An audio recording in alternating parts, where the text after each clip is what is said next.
Oh, SMP belum ada sampai sekarang. Wow. SD saja. Tapi kekurangan guru di Yuguru. Setelah itu tahun 2018 sekolah-sekolah sudah ditutup karena konflik bersenjata. Oh, Ya. Jadi yang hari ini orang bilang apa, pengungsi yang ya pengungsi itu. luar biasa. Jadi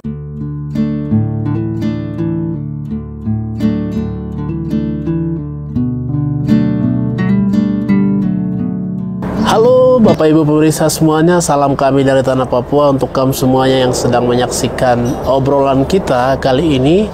Cerita kami dari Tanah Papua untuk kamu semua yang sedang menyaksikan kita punya obrolan kali ini.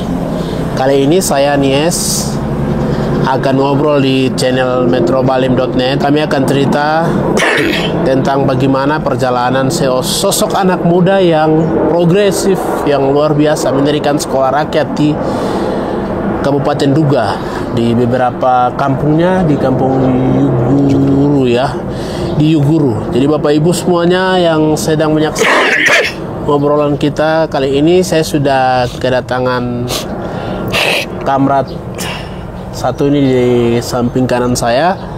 Salam hangat dari kami. Kami akan ngobrol bagaimana kondisi tanah Papua, bagaimana situasi tanah kami ini. Kami akan cerita kupas dari sudut pandang anak-anak muda Papua Pegunungan. Nah, ini dia. Halo bro, selamat datang bro. ya, Apa kabar? terima kasih sudah undang kami. Terima kasih Nenggam. Hormat. Wah. Warga netizen, mungkin bro menyapa dulu warga netizen, teman-teman yang ada di seluruh penjuru bumi. Ya ini kan sosial media kan dia menjangkau secara global, jadi kawan menyapa dulu lah. Baik, selamat pagi kawan-kawan yang ada di Papua, di Indonesia dan di seluruh dunia. Ya. Hari ini saya sudah diundang oleh kakak Nies Tabuni. Yep. Jadi saya senang bertemu dengan kakak Nies Tabuni. Dan saya pikir semacam YouTuber yang dibuat oleh kawan-kawan orang asli Papua ini harus didukung oleh pemerintah, karena Betul. persoalan Papua ini hanya orang Papua yang bisa memberitahukan sejarah luas, sejarah demokratis kepada kawan-kawan di seluruh dunia. Betul. Itu saya pikir itu. Terima kasih bro, luar biasa sekali, kawan sekali. Saya sangat terinspirasi dengan beberapa obrolan kawan di beberapa teman-teman di waktu kawan kuliah. Siap. Sampai dengan ada karya-karya yang sedang kontroversial hari ini, sedang viral. Mungkin negara dapat prank ya. Itulah. Bapak Ibu, ini semakin kesini semakin banyak masalah yang sedang terbungkam. Negara sedang dilema. Banyak hal sedang dibatasi oleh karya-karya anak bangsa sendiri. Kami akan cerita. Saudara saya ini dia sudah membuat satu karya yang luar biasa. Namun kita akan kembali ke flashback dulu. Cerita masa lalu, bro.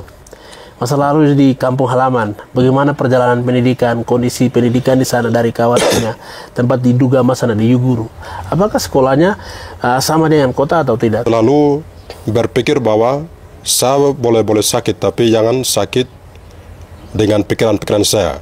Ya, untuk menyampaikan kepada dunia luas, kepada teman-teman untuk persoalan dan situasi di tanah saya. Ya. Jadi hari ini saya datang, jadi terkait dengan soal bagaimana pendidikan di daerah saya di Yuguru. Ya. Jadi dulu memang belum ada guru dan juga gedung-gedung sekolah. Itu sekitar tahun 2000-an sampai dengan tahun 2006-2007 ya. Itu belum ada guru-guru dan belum ada gedung sekolah. Jadi waktu itu saya memutuskan untuk sekolah di Mapenduma. Karena di Yuguru kan belum ada sekolah. Ya. Dari Yuguru ke Mapenduma itu berapa jam? Itu hampir satu hari. Oh, satu hari jalan kaki? Ya, jalan kaki. Wow. Ya, keluar sekitar jam 5 pagi, itu tiba jam 3 atau jam 4. Ya, tergantung kecepatan ini. orangnya. Ya tergantung kita cepat atau lamanya. Orangnya Bamanya bawa kan tidak kalau perjalanan? harus bawa untuk makan di dalam itu. perjalanan kan, pertengahan jalan. Luar biasa. Ya, jadi saya selesai SD JPPG Mapeduma itu tahun 2012 mau masuk 2013 ya. Saya selesaikan. Dan Mapeduma itu juga saya lihat hanya satu guru. Itu Pak Timias Korea. Jadi dia sekarang di sini di rumahnya di sebelah sini. Di Wamena sekarang? Ya, di Tolikara sini. Oke. Ya. Jadi saya lihat dia luar biasa. Dia bisa menguasai semua mata pelajaran itu. Mengajar dalam matematika, 6 kelas? 6 kelas dia sendiri. Wow. Selama 27 tahun. Luar biasa. Dia mengajar semua. Jadi saya heran. Kenapa dia harus, bukan kenapa, tapi dia menguasai semua itu materi pelajaran yang pelajarannya itu. Lalu, karena saya sudah datang di mau melanjutkan SMP kan, lalu saya masuk di Jayapura SMP YPK Endam Panang Bulan. Itu kalau satu guru sesuai dengan profesinya, dalam arti matematika berarti dia harus mengajar matematika, tidak perlu mengajar yang materi yang lain. Ya. Tapi Pak Guru ini luar biasa, dia mengajar semua itu. Jadi dia sendiri yang menjadi kepala sekolah, dia sendiri juga menjadi guru itu, guru pengajar. Wow, Ya. luar biasa. Jadi saya lanjutkan sekitar tahun 2014-an, lalu ada sekolah di Yuguru. Ya. Ya.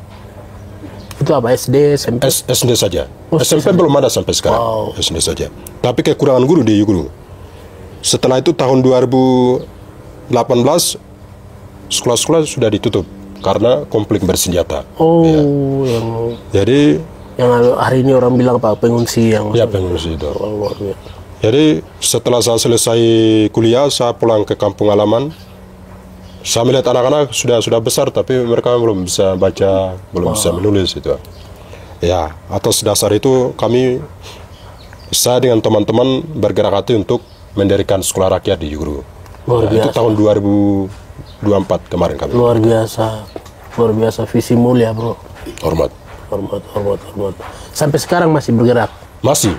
Ya. Dalam menjalankan sekolah rakyatnya, apa saja kendala, apa saja yang dialami oleh teman-teman dengan jarak yang jauh sekali dari perkotaan? Ya, ini soal transportasi juga kami kendala. Ya, untuk mengantar semacam buku-buku atau bolpen untuk kebutuhan anak-anak di sana kan. Jadi kami pernah membawakan buku-buku itu jalan kaki. Saya sudah ke sana sekitar 6 kali. Ya, 6 kali. Kami biasa bawa buku-buku lewat Laniaya, lalu masuk di Kiawagi, kemudian lanjutkan ke Yuguru. Wow, itu berapa hari? Sekitar 3 hari lalu sampai. Wow, luar biasa, bro. Iya, itu saya pikir tidak mungkin orang-orang lain, semacam orang-orang Jawa kah, atau orang-orang lain, bangsa lain jalan kaki. Hanya kita sendiri yang bisa mengerti kaki. kondisi. Karena kami yang lahir di sana, kami yang mengerti persoalan daerah di sana, jadi kami mencintai itu. Tuh, luar biasa. Walaupun jalan kaki. Luar biasa, bro. Yang saya lihat ini sampai hari ini masih sentuhan pemerintahan bagaimana lewat kampung di sana dengan adanya konflik apa, dari sebagai tokoh muda sendiri kawan menilai bagaimana? Apakah sudah? Saya secara pribadi saya tidak pernah percaya dengan pemerintah. Ya. Okay. Karena pemerintah itu kan bagian dari negara. Negara yang dia memberikan kepercayaan untuk melanjutkan sistemnya atau program-program yang dibuat oleh pemerintah pusat.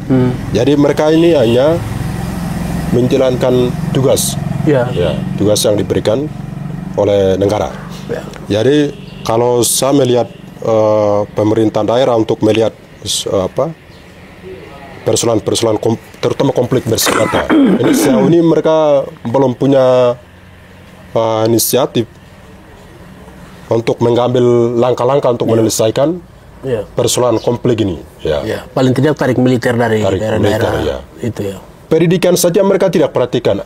Bagaimana mau menyelesaikan konflik bersenjata ini kan persoalan. Iya. Konflik bersenjata ini kan ini bukan soal semacam, kalau persisnya bukan soal minta pembangunan uang dan lain-lain, tapi ini soal menyangkut ideologi. Iya. Ya, martabat orang Papua. Betul. Jadi ini lebih berat daripada soal ekonomi dan pendidikan. Saya pikir pendidikan ini lebih gampang ya itu. Ya. Karena itu kan program atau kewajiban negara untuk mendidik anak-anak, untuk mencerdaskan kehidupan anak bangsa. Itu kan cita-citanya Pak Soekarno dan juga Ki Hajar Dewantara itu untuk mencerdaskan kehidupan anak bangsa. Jadi saya pikir itu bisa. Namun sampai hari ini pemerintahan daerah belum pernah perhatikan soal nasib generasi anak bangsa. Ya. Sampai hari ini banyak anak-anak yang tidak sekolah ya. Tidak sekolah. Luar biasa. Saya hanya melihat di daerah saya, daerah Yuguru itu saya mulainya tahun 2018 itu. Ya. Itu mereka belum mendapat pendidikan. Wow. Itu bukan hanya mereka, tapi beberapa daerah yang pengungsi masuk di daerah Yuguru, semacam dari Moge, dari Mapenduma, itu juga mereka punya nasib terlantarkan. Ya. Nasib dalam hal untuk mendapatkan pendidikan. Ya, dengan kondisi perpanjangan konflik ideologi, betul. Ada pergerakan kombatan di hutan, dan juga ini mengorbankan generasi ini. Betul. Ya. Jadi apa saja solusi yang Anda sebagai anak muda kawan mau sampaikan kepada pemerintah Indonesia? Itu saya pikir semacam kawan-kawan TPMPB dan TNI Polri itu harus mematuhi aturan perang. Dalam hal ini adalah perang hukum humaniter internasional, ya. Supaya jangan terlantarkan nasib generasi anak bangsa itu. Betul. Jadi semacam kami mengetahui bahwa beberapa daerah itu kan tempat-tempat pengungsi, tempat-tempat pengungsi masyarakat ini. Sampai hari ini masih? Masih. Jadi itu pemerintah bersama pemerintah daerah bersama pemerintah pusat itu harus memiliki, ini kan berbicara solusi kan? Ya. Ya, memiliki semacam kebijakan-kebijakan. Ya. Lalu pengungsi ini bukan hanya tempat pengungsi, tapi juga membuka tempat-tempat belajar anak-anak, supaya anak-anak ini tidak membiarkan nasibnya itu. Ya. Jadi saya pikir untuk kemajuan suatu bangsa itu adalah orang-orang yang memiliki ilmu pengetahuan. Ya. Bagaimana Indonesia mau maju kalau generasinya tidak bisa baca, tidak bisa menulis dan lain sebagainya itu. Ya. Jadi saya kira itu solusi-solusi untuk pemerintah juga. Ya. Luar biasa, bro. Dengan case ini kita kembali ke masa kuliah. Siap. Saya lihat waktu kawan di kampus itu ada menulis satu karya yang luar biasa. Okay. Kenapa kawan bisa menulis buku itu? Karena itu sedikit viral di sosmed, semua viral tuh. Saya bangga sekali. Siap, terima kasih. Anak muda yang bisa menceritakan yang sesungguhnya yang terjadi di tanah Papua. Okay. Itu apa yang mendorong kawan bisa menceritakan? Siap. Saya pikir untuk menulis buku atau semacam artikel-artikel itu tanpa ada tujuan, tapi ada tujuannya. Tujuannya adalah untuk memberitahukan kepada dunia luas. Ya, itu. tentang kondisi di Papua. Kondisi yang kami alami, baik secara melihat dari mata, mendengar, dan juga kami mengalami sendiri. Iya, betul. Itu termasuk apa yang dialami oleh bangsa kita, kawan-kawan kita, orang tua kita, dan lain sebagainya. Betul. Jadi kewajiban kami sebagai orang-orang terpelajar itu harus memberitahukan kejadian-kejadian itu, fakta-fakta itu, kepada kawan-kawan lain yang tidak mengetahui tentang kami. Betul. Agar mereka bisa mengerti dan memahami melalui karya-karya kami, semacam buku-buku itu. Betul. Jadi hati saya bergerak untuk menulis buku ini, ada banyak motivasi. Betul. Itu dari Dr. Sokrates Sopianyoman. Saya pernah baca bukunya Bapak Dr. Sokrates Sopianeman itu sejak SMP itu. Luar biasa. SMP. Luar biasa. Kita minum air Dari sumurnya sendiri. Itu saya sudah baca sejak SMP.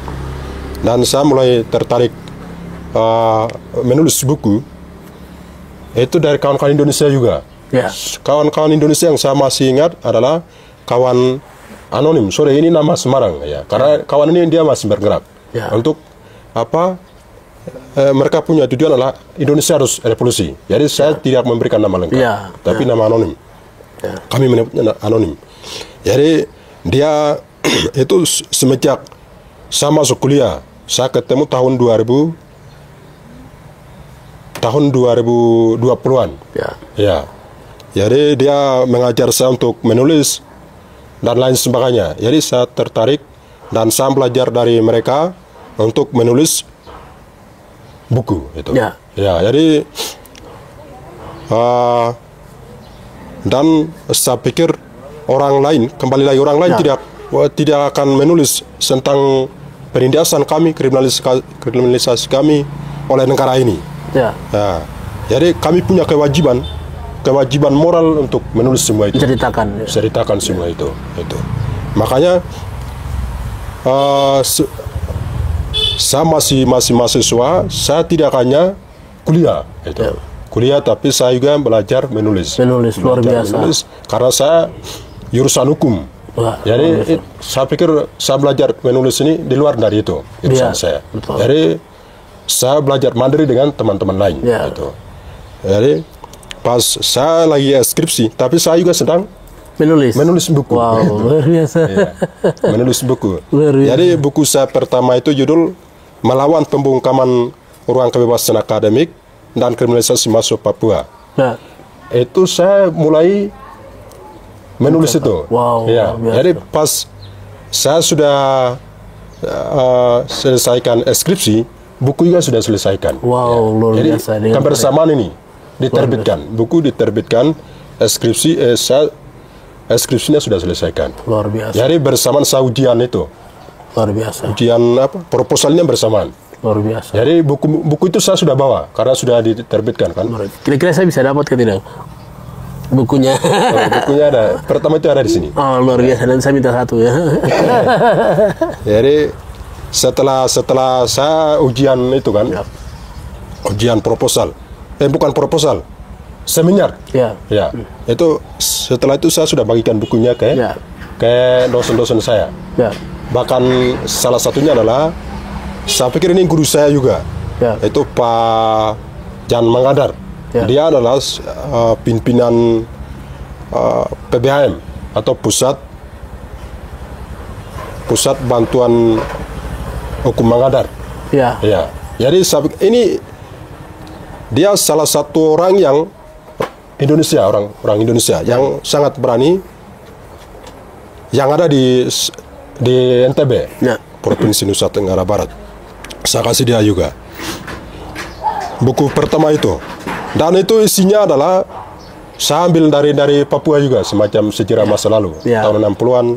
Terus saya ambilnya kawan-kawan mahasiswa Papua, terutama kawan-kawan AIMPI Aliansi Mahasiswa Papua yang mengalami pembungkaman ruang demokrasi, kemudian kriminalisasi, penangkapan sewenang-wenang oleh pihak kepolisian. Itu saya semua rangkum. Kawan ceritakan di dalam buku itu. Di dalam buku itu. Itu sebenarnya antara fakta dengan narasi cerita yang luar biasa sekali. Jadi saya juga mengambil semacam dosen-dosen yang berwatak tidak demokratis. Dia membungkam ruang-ruang kebebasan akademik. Jadi saya kritik dosennya melalui karya tertulis itu. Lalu saya bagikan kepada mereka juga supaya mereka mengetahui kelakuan mereka itu. Luar biasa. Itu buku pertama. Selanjutnya saya menulis lagi buku. Itu setelah selesai kuliah. Itu tentang Universitas Mataram menangkap mahasiswa Papua dan terancamnya kebebasan akademik. Jadi saya pikir buku kedua ini lanjutan daripada buku pertama. Saya tulis. Kemudian mungkin ini terbaru. Saya sudah selesai kuliah, jadi saya kembali ke masyarakat. Saya memberitahukan kepada kawan-kawan mahasiswa Papua dan juga mahasiswa lain. kami tidak hanya mahasiswa itu mahasiswa, tapi kami kembali ke masyarakat. Jadi hari ini saya kembali ke masyarakat. Betul. Karena saya sudah selesai. Betul. Kembali jadi masyarakat. Ya, kembali ke masyarakat. Betul. Jadi pas saya sudah kembali ke masyarakat, jadi mulai berpikir untuk menulis perspektif masyarakat. Ya. Jadi saya menulis buku lagi yang sekarang ini. Ya. Ini adalah tentang dalam medan juang mengkhianati aku dengan cinta palsu. Wow. Jadi ini saya pikir ini tidak berbahaya. Luar biasa. Ya, ini memiliki 4 bab. Ya, wow, jadi bab pertama itu tentang perjuangan dengan cinta, ya. Atau kawan-kawan semacam perjuangan revolusi dengan cinta itu.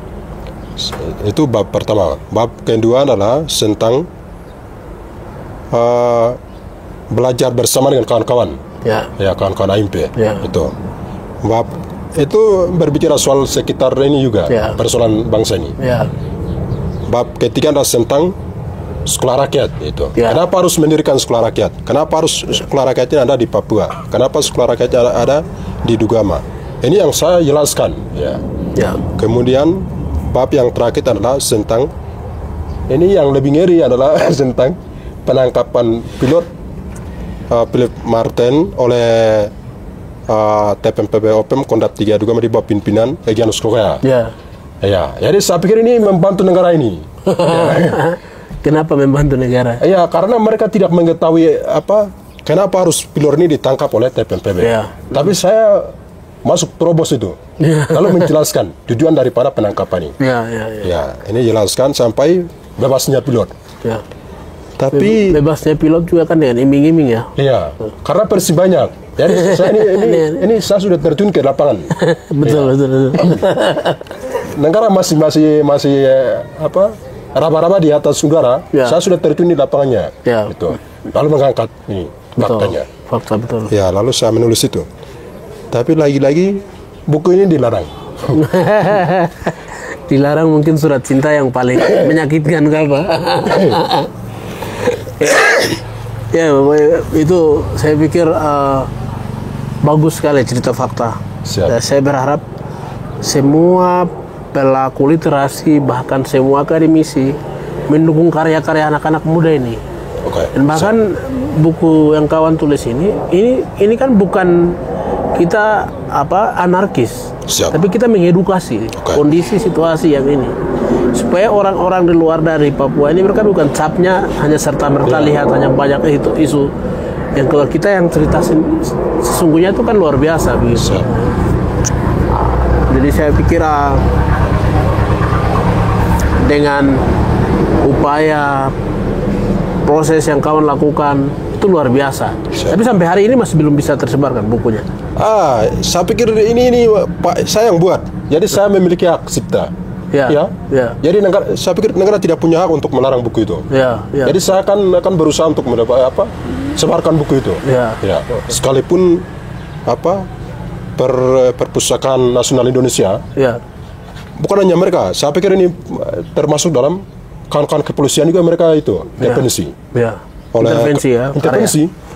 Karena pas mau mengirim ke Papua, lalu disita bahkan dilarang. Berarti ini ada oknum-oknum yang masuk. Kami tidak pernah gunakan oknum, tapi pihak kepolisian yang masuk dalam pelarangan buku ini. Jadi itu mereka bukan membunuh otak saya, tapi otak saya masih hidup. Jadi apa saja saya bisa berbuat. Betul. Itu. Jadi buku ini akan disebarkan. Gitu. Terima kasih banyak Bro Ganteng. Terima kasih banyak dengan upaya-upaya yang luar biasa mengedukasi tentang Papua, kondisi real dari Dugama. Bro bisa cerita. Saya berharap semua anak-anak muda punya jiwa revolusi yang memang berjiwa yang luar biasa seperti kawan untuk menceritakan kondisi yang sesungguhnya.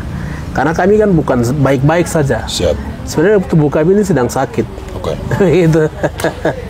Tapi ya hanya orang-orang tertentu saja yang bisa menceritakan kondisi kami ini. Seperti kawan, saya pun juga dengan profesi saya sebagai konten kreator di channel Metro Balim, saya menceritakan kondisi memberitakan macam begitu. Dan saya pikir negara pun juga melihat secara manfaat. Apa tujuan dari buku ini kan mengedukasi, menceritakan kondisi. Itu sebenarnya hal yang baik.